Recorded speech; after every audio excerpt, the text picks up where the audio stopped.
Hello everyone, this is Purushoth from Jet Traders. இன்றைக்கி என்ன பார்க்க போகிறோம் பார்த்தீங்கன்னா, மார்க்கெட் எப்படி முடிஞ்சிருக்குன்றதை பார்க்கலாம். நேற்று நம்ம நிஃப்டி டிஸ்கஷன் பண்ணியிருந்தோம்.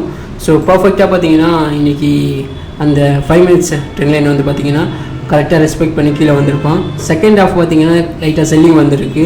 ஸோ ஆல் டைம் ஆகி தொடுறதுக்கு முன்னாடி எல்லாருமே விற்றுட்டு போயிருக்காங்கன்னு நினைக்கிறேன். ஸோ லைட் செல்லிங் தான், ரொம்ப பெரிய செல்லிங்லாம் கிடையாது இன்றைக்கி. ஸோ செகண்ட் ஹாஃபில் கொஞ்சம் இதுவாக இருக்கும். ஸோ நெக்ஸ்ட் பார்த்தீங்கன்னா பேங்க் நிஃப்டி. அதுக்கு முன்னாடி நிஃப்டியோட இதுவை பார்த்துடலாம். 5 minutes பார்த்தோம்னா அங்கே பாருங்கள், பர்ஃபெக்டாக அந்த ட்ரெண்ட் லைன் வந்து டச் ஆகிருக்கும். ஸோ நம்ம இது எப்படி நம்ம இது பண்ணுறதுன்றதெல்லாம் நான் அடுத்தடுத்த வீடியோவில் சொல்கிறேன். எப்படி ட்ரேட் எடுக்கலாம் அப்படின்றதெல்லாம். நான் ட்ரேட் எடுக்கிறத வச்சு தான் உங்களுக்கும் நான் ட்ரேட் எடுக்க சொல்லிக் கொடுப்பேன். ஸோ அது எப்படி என்னுடைய ரிசர்ச்சும் எப்படி நான் ட்ரேட் எடுக்குன்றதெல்லாம் வரக்கூடிய வீடியோக்கள்லாம் உங்களுக்கு நான் சொல்கிறேன். நெக்ஸ்ட்டு பார்த்தீங்கன்னா பேங்க் நிஃப்டி பார்த்துருவோம். பேங்க் நிஃப்டியும் பார்த்தீங்கன்னா பர்ஃபெக்டாக அந்த உடைச்சிருந்தாங்க, பட் ஆனால் சஸ்டைனபிளாக இல்லாமல் கீழே வந்துடுச்சு. நெக்ஸ்ட்டு பார்த்தீங்கன்னா நம்ம வந்து பியூசி பேங்க் பார்த்துருவோம். அவன் பார்த்தீங்கன்னா நேற்று பார்த்தீங்கன்னா ரெசிஸ்டன்ஸ் கிட்டே இருந்தான். இன்றைக்கி பார்த்தீங்கன்னா ஓரளவுக்கு ஓப்பன் க்ளோஸ் வந்து மேலே வந்திருக்கு, இந்த ட்ரெண்ட் லைன் மேலே வந்திருக்கு. ஸோ அதனால் நம்ம வந்து இந்த இருக்கக்கூடிய செக்டாரில் இருக்கக்கூடிய ஸ்டாக்கெல்லாம் வந்து ஃபோக்கஸ் பண்ணலாம். நேற்று நம்ம போட்டுருந்தோம் bank of Maharashtra. So bank of Maharashtra, bank of Baroda இன்றைக்கி நல்லா அவன் ரிட்டர்ன் கொடுத்துருக்கான். ஸோ இன்றைக்கி ஒரு 3% கிட்ட மேலே ஏறி இருக்கான். ஸோ நெக்ஸ்ட்டு பார்த்திங்கன்னா பேங்க் ஆஃப் மகாராஷ்டிரா, இவன் பார்த்திங்கன்னா லைட்டாக செல்லிங் வந்திருக்கான். பட் ஆனால் இதெல்லாம் ரீட்ரேஸ்மெண்ட்டாக தான் நம்ம எடுத்துக்கணும், அந்தளவுக்கு செல்லிங் இல்லை. இது கீழே ஸ்டாப் லாஸ் வச்சுருங்க. அதாவது 67 கீழே ஓப்பன் க்ளோஸ், கீழே இந்த ஓப்பன் க்ளோஸ் வந்துருச்சுன்னா, இது மாதிரி ஓப்பன் க்ளோஸ் வந்துருச்சுன்னா வெளியே வந்துடுங்க. இப்படிங்க ஓப்பன் க்ளோஸ் வந்துருச்சுன்னா வெளியே வந்துடுங்க. லாஸ் வந்து கொஞ்சம் ஹெவியாக தான் இருக்கும். பட் இருந்தாலும் நம்ம வந்து இதுமாரி ட்ரேட்லாம் எடுக்கணும்னா, நல்ல ப்ராஃபிட் இருக்கணும்னா இதுமாரி தான் லாஸாக இருக்கணும்.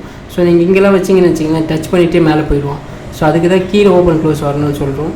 நெக்ஸ்ட்டு பார்த்தீங்கன்னா பேங்க் ஆஃப் பரோடா, அவன் நல்லா பிரேக் அவுட் ஆகிருக்கான். நெக்ஸ்ட்டு பார்த்தீங்கன்னா பேங்க் ஆஃப் இந்தியா, அவனும் பார்த்தீங்கன்னா ஓரளவுக்கு சின்ன ரீட்ரேஸ்மெண்ட் தான். ஸோ பார்த்துக்கலாம். யூகோ பேங்க்கு அண்ட் ஐஓபி பார்த்தீங்கன்னா லைட்டாக ரீட்ரேஸ்மெண்ட் ஆகிருக்கு. இங்கே பார்த்தீங்கன்னா இந்த 67 கீழே இல்லைனா இந்த ட்ரெண்ட் லைன் கீழே ஓப்பன் க்ளோஸ் வந்துருச்சுன்னா நீங்கள் இந்த ஓப்பன் இப்படி இது மாதிரி ஓப்பன் க்ளோஸ் வந்துருச்சுன்னா வெளியே வந்துடலாம். ஸோ நெக்ஸ்ட்டு பார்த்தீங்கன்னா யூகோ பேங்க், அவனும் அதேமாரி தான். ஸோ பார்த்துக்கோங்க, பிரேக் அவுட் ஆகிருக்கான், அதே நேரத்தில் ரீட்ரேஸ்மெண்ட் ஆகிருக்கு. இதில் என்ன ரொம்ப முக்கியமான விஷயம் பார்த்திங்கன்னா, பப்ளிக் செக்டர் யூனிட் வந்து பிரேக் அவுட் ஆகிருக்கு. ஸோ நெக்ஸ்ட்டு வந்து பிஜேபி வரப்போகிறதுனால டிஸ்இன்வெஸ்ட்மெண்ட் பண்ணுறதுக்கான வாய்ப்பு வந்து அதிகம், அப்படின்றதுனால கூட ஏறுறதுக்கான வாய்ப்பு வந்து அதிகம். ஸோ நீங்கள் கொஞ்சம் ஃபோக்கஸ் பண்ணுங்கள். ஃபோக்கஸ் பண்ணிங்கன்னா நல்லா இதில் ப்ராஃபிட் பண்ண முடியும். நம்ம எதுக்காக இதை சொல்கிறோம்னா, ஸ்டாக்கை வந்து யார் வேணால் அனலைஸ் பண்ணிட முடியும். பட் ஆனால் ட்ராக் பண்ணுறதுல தான் இந்த கேமே இருக்குது. ஸோ இங்கே அனலைஸ் பண்ணவங்க கூட தோற்றுருவோம், ஆனால் ட்ராக் பண்ணுறவங்க தோற்கவே மாட்டான். ஏன்னா அப்போ தான் நம்மளால் இது பண்ண முடியும். ஸோ இப்போ எதுக்கு நான் இந்த 4 ஸ்டாக்கை நான் ட்ராக் பண்ணுறேன்னா, எப்படி இந்த ஸ்டாக்கெல்லாம் நம்ம போட்டது எப்படிலாம் போகுது அப்படின்றது, டார்கெட் கரெக்டாக அச்சீவ் ஆகுதா அப்படின்றது, இந்த ஸ்டாக்கோட பிஹேவியர் எப்படி இருக்குன்றதை நம்ம வரப்போகிற அடுத்த ஒரு வாரத்துக்கு 2 வாரத்துக்கும் இதே ஸ்டாக்கை நம்ம ட்ராக் பண்ணுவோம். ஸோ ஸ்டாக் ட்ராக் பண்ணுறது தான் இருக்குங்க கேமு. ஸோ ட்ரை பண்ணி பாருங்கள். இவ்வளோ நேரம் இந்த வீடியோ பார்த்ததுக்கு தேங்க்ஸ் ஃபார் தட்.